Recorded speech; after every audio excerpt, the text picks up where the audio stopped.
ओम नमो भगवते वासुदेवाय। ओम नमो भगवते वासुदेवाय। ओम नमो भगवते वासुदेवाय।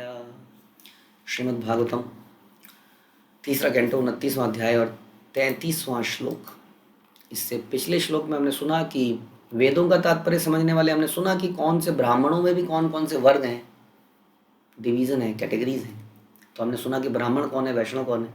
हमने सुना कि ब्राह्मण जानता है ब्रह्म को, परमात्मा को, भगवान को, और वैष्णव एडिशनली डिवोशनल एक्टिविटीज़ करता है, प्रैक्टिकल डिवोशनल एक्टिविटीज़ करता है। श्रवणम कीर्तनम विष्णु स्मरणम अर्चनम वंदनम इत्यादि। तो वो हमने समझा वो वैष्णव और ब्राह्मण में अंतर है। तो हर वैष्णव ब्राह्मण तो है ही, लेकिन हर ब्राह्मण वैष्णव है कि नहीं वो ज़रूरी नहीं है, क्योंकि कई सारे ब्राह्मण केवल जानते हैं लेकिन प्रैक्टिकल लेवल पे वो डिवोशनल एक्टिविटीज़, भक्तिमय कार्य करते नहीं हैं। फिर हमने सुना कि नेक्स्ट लेवल पे वो है जो केवल जानता नहीं है, दूसरों को समझा भी सकता है। हाँ, उसके आगे हमने सोचा केवल अगला कौन है, उसके अगले लेवल पे वो है जो समझा ही नहीं सकता बल्कि उन भक्ति के नियमों का पालन भी करता है। और उसके आगे भी वो है जो नियमों का पालन नहीं करता बल्कि निष्काम भाव से ये सारे कार्य करता है। आज बोलते हैं तस्मात् मयि अर्पित अशेष क्रिया अर्थात्मा निरंतर मयि अर्पित आत्मना पुंसा मयि संन्यस्त कर्मणः न पश्यामि परम भूतम अर्कतु समदर्शनात्। अतः मुझे उस व्यक्ति से बड़ा कोई नहीं दिखता जो मेरे अतिरिक्त कोई अन्य रुचि नहीं रखता, जो अनवरत मुझे ही अपने समस्त कर्म तथा अपना सारा जीवन सब कुछ अर्पित कर देता है। दैट पर्सन इज वो मोस्ट डियर टू मी, जिसको मेरे अतिरिक्त किसी में रुचि नहीं है, उसकी रुचि केवल मुझ में ही है। तो क्या वो बाकी लोगों से नफरत करने लगता है, उन्हें छोड़ देता है, कहीं पहाड़ में चला जाता है क्योंकि मेरे से ही रुचि है? नहीं, तो पहाड़ में जाने की ज़रूरत क्या है, क्योंकि भगवान तो हम सुनते ही हैं, भगवान हर व्यक्ति के हृदय में भी हैं, भगवान विग्रह में भी हैं, भगवान वहाँ हैं जहाँ भगवान के भक्त उनका गुणगान करते हैं। तो इसका मतलब क्या है कि इसका मतलब है कि मुझ में रुचि रखने का मतलब है मेरी हर बात में रुचि रखना। मेरी बात मैंने गीता में बोली है, भगवान कहते हैं कि मैं क्या क्या चाहता हूँ भक्तों से। हाँ, उन सारी बातों में रुचि रखना वो है। भगवान कहते हैं कि जो प्रचार करता है इस ज्ञान का वो मुझे सबसे प्रिय है, इस बात में रुचि रखना। ओ दैट मीन्स मुझे इसको स्प्रेड करना होगा दूसरों को, तो भगवान बड़े प्रसन्न होंगे। भगवान के और भी कई सारे बोलते हैं पत्रम पुष्पम फलम तोयम यो में भक्त्या अपनच्छति, जो मुझे प्रेम से पत्ता फूल जल इत्यादि अर्पित करता है, हाँ, वो मैं एक्सेप्ट करता हूँ। भगवान बोलते हैं मद मना भव मद भक्तो मद्याजी माम नमस्करो, जो मुझे नमस्कार करता है, मुझे ही मानता है, मेरे को प्रणाम करता है इत्यादि, मेरा भजन करता है, अनन्य चिंतयन्तु माम ये जना पारिपाशुते इत्यादि। भगवान गीता में बहुत सारे श्लोकों में बताते हैं कि क्या करना है, कौन मुझे प्रिय है, कौन मुझे सबसे प्रिय है, बहुत सारी चर्चा करते हैं, है ना।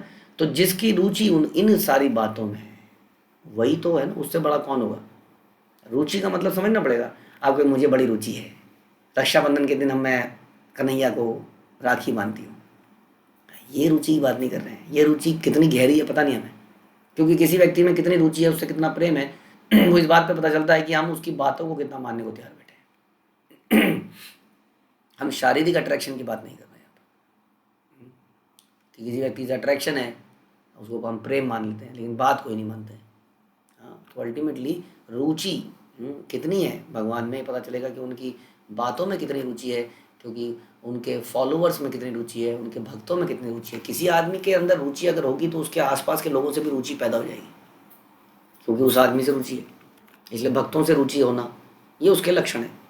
हाँ, जो अपना समस्त कर्म, सारा जीवन, सब कुछ, धर्म अर्थ काम मोक्ष, या सॉरी मतलब कि मनसा कर्मणा वाचा, हर चीज़ को भगवान को अर्पित कर देता है, वो मुझे अपना सबसे प्रिय है। भगवान गीता में फिर से बताते हैं कि यद करोषि यद जुहोषि, बताओ कि जो भी आप करते हो, खाते हो, लेते हो, तपस्या करते हो, दान करते हो, वो सब मेरे लिए करो, मुझे सेंटर में रख के करो, मेरी चेतना में करो। ये भी भगवान बताते हैं वहाँ पर भी। तो यही उसी को रिपीट कर रहे हैं कि जो इस प्रकार मुझे सब कुछ अर्पित कर देता है, मेरे लिए ही जीता है। इन अदर वर्ड्स यानी कि अपने जीवन की शैली बदल लेता है मेरे अनुसार। एक दिन में नहीं होता है, ऑब्वियसली धीरे धीरे होता है। जैसा जैसा मैंने बताया, भगवान कहते हैं कि तमोगुणी खाना कौन सा है, सतोगुणी खाना कौन सा है, रजोगुणी खाना कौन सा है, हाँ, दिव्य आत्माओं के उठने का समय क्या है, सोने का समय क्या है, बहुत कुछ बताते हैं भगवान। उसके अनुसार अपने जीवन को बदलता चला जाता है। इसका मतलब उसकी रुचि अब भगवान में है। ऐसा व्यक्ति केवल दान देने से काम नहीं चलेगा। इसका मतलब हमें अपनी जीवन का रूटीन, शेड्यूल, हर चीज़ कृष्ण भावनामृत बनाना पड़ेगा। और it is good for health, for happiness, for everything. ये तो ट्राइड एंड टेस्टेड है। इससे आपको हर तरह से लाभ ही मिलेगा। ऐसा नहीं है कि आप तो तपस्या ही करा दोगे जीवन भर, मेरा जीवन ऐसे ही निकल जाएगा, तो जीवन में कुछ आनंद आएगा कि नहीं आएगा? अरे ज़बरदस्त आनंद आएगा। भक्ति में जो आनंद है, अगर नहीं होता तो इतने सारे फॉरेनर्स क्यों करने लग जाते हैं, जो always they were always looking for bliss, हाँ, दैट हाई। उस हाई को लेने के लिए वो LSD एंड ऑल सारे नशा कर रहे थे। हाँ, प्रभुपाद ने कहा मैं तुम्हें ऐसा आनंद दूंगा जो, अभी तो तुम LSD लेते हो, मैरिजुएना इत्यादि लेते हो, लेने के बाद जब उतर जाती है तब बड़ा बुरा लगता है ना। दारू जब उतरती है अगले दिन तो बड़ा बुरा लगता है। प्रभुपाद कह रहे हैं मैं उतरने ही नहीं दूंगा, ऐसा आनंद दूंगा। तो जब उनको मिला तभी तो ये कर रहे हैं। इसलिए it is spiritually, the spiritual activity are blissfully performed. तो इसलिए सब लोग अपना क्यों ना अपना सारा जीवन उसके लिए अर्पित कर दें, उस भगवान के लिए जो हमेशा आनंद में रहते हैं, और उनके साथ रहने वाला भी आनंद में रहता है। लेकिन इसके लिए पहले कुछ, वी हैव टू पे the price. The price is this detachment from the material activities. Detachment का मतलब फेंक देना नहीं है ना।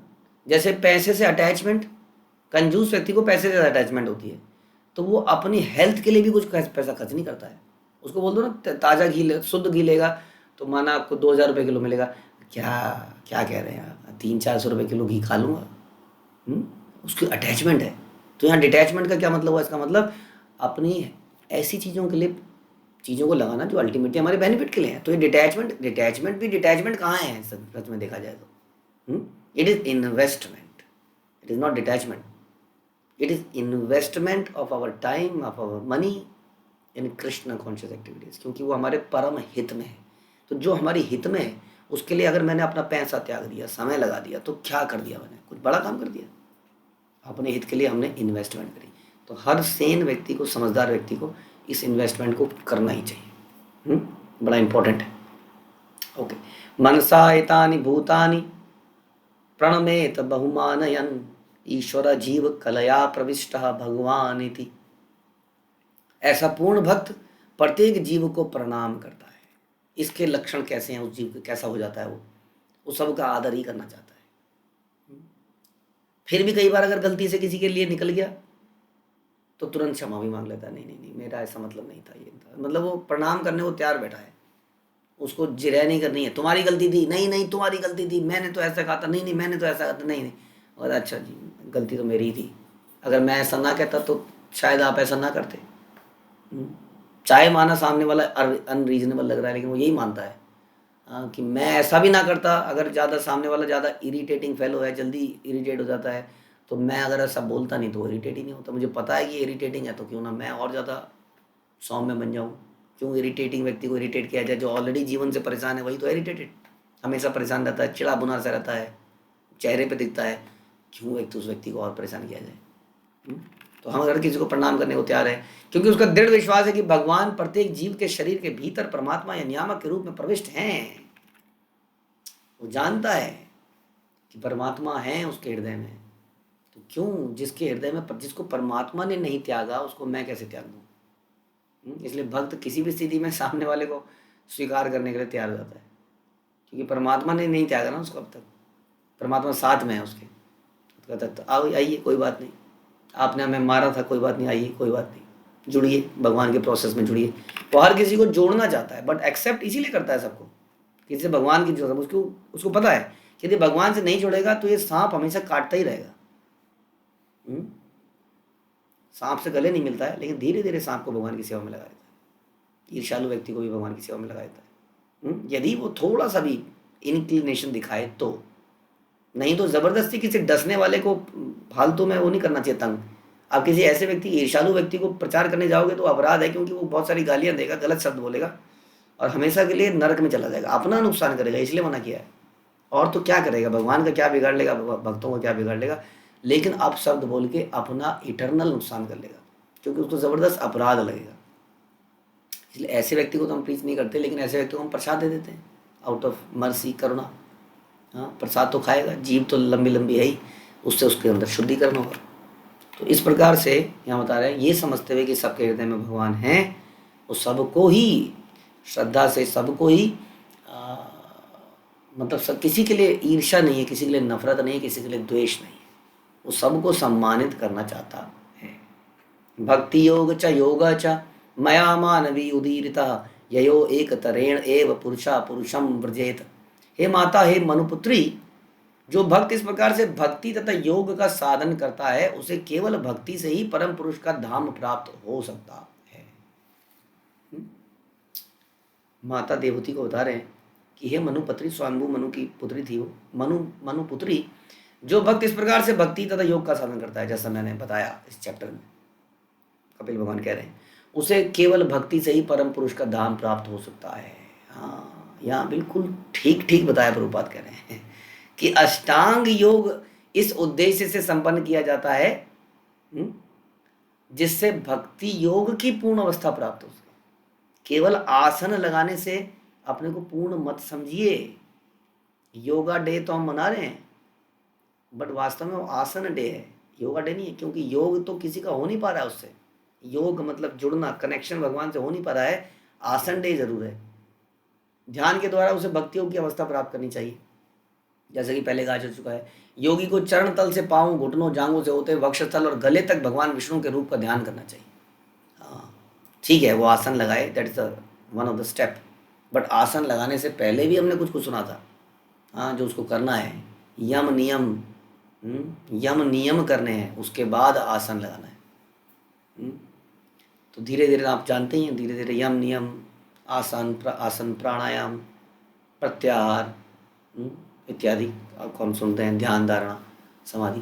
तो धीरे धीरे उठते हुए भगवान के मुखमंडल का दर्शन कैसे करना है, भगवान को कैसे अपने बेसिकली भगवान के दर्शन करने में अपने आप को पूरी तरह से इन्वॉल्व कर देना, एंग्रॉस कर देना है।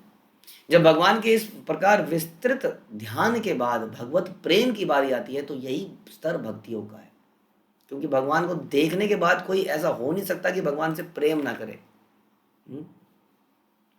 वी फॉल, कहते हैं ना कि love at first sight, but क्या होता है उसके बाद? Fight at the next night. लेकिन भगवान को जिसने देख लिया एक बार और ये वाली फर्स्ट साइट कर ली, तो वो जो है प्रेम को प्राप्त करता है, असली प्रेम को प्राप्त कर लेता है, ऐसा बता रहे हैं। जो कोई योग का अभ्यास करके भक्ति योग तक पहुंचता है, वो भगवान को उनके दिव्य धाम में प्राप्त कर पाता है, अल्टीमेटली भगवान के धाम में पहुंचता है।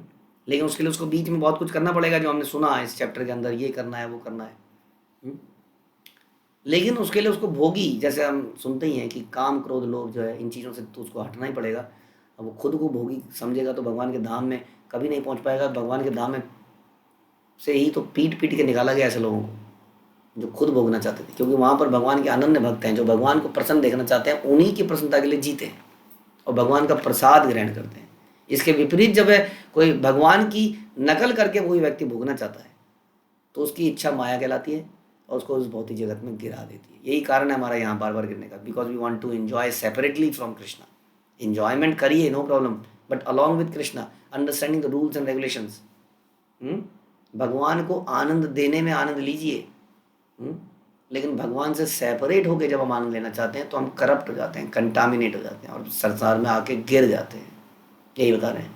तो इसलिए इस योगा का अभ्यास करें, हम सब लोग शुद्धता से करें और भगवान के धाम में जाएं। हरे कृष्ण। श्रील प्रभुपाद की जय। ग्रंथराज श्रीमद् भागवतम की